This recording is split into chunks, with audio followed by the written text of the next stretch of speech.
All right, so we got a KitchenAid ice maker here. Pretty straightforward to remove the grid heater or ice cutter, whatever you want to call it.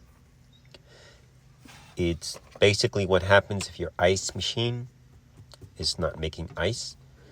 You may be getting clumps of ice, not getting any ice. So a lot of different symptoms. Bottom line is if you're not getting ice or just a big thick sheet of clump falling down, you can check your grid heater by removing the harness. Two connectors, one's a thermistor and one is the actual harness that plugs it in. Then 1/4-inch screws, remove 2 of them. Now the one on the left sometimes could give you a little problem. Hopefully not, but this one did. So you might have to use a flat blade screwdriver, get in between the bracket of the grid, and then use your 1/4-inch screw. And it's best to use a manual. Don't use a power drill. A lot of times they spin so fast and they can actually destroy the threads. So just be mindful.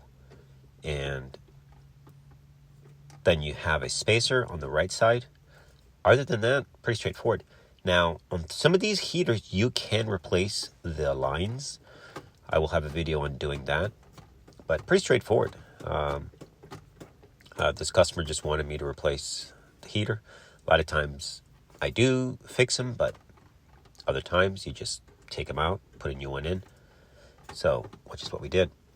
So keep that in mind, and just 1/4-inch screw. All you need to do is just remove that, pop it in, plug your thing back in, and turn your ice maker on. All right, guys, enjoy the rest of the video.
That screw was troublesome, but hopefully yours is easy.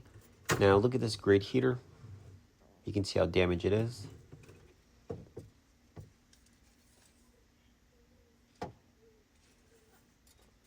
Also, good practice when you're installing your new one.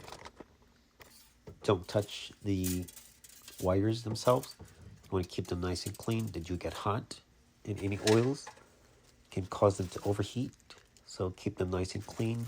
If possible, don't touch them with your hand, with your bare hand. So wear gloves, clean gloves, if you're touching that portion of the grid heater. Pretty straightforward. From here on, just slide it in, put your screws, plug your connectors in, and you're good to go. Be mindful when you're scooping ice. Don't go up crazy into the ceiling. Sometimes you can damage your heater that way. So be super careful as you scoop. Thanks for watching.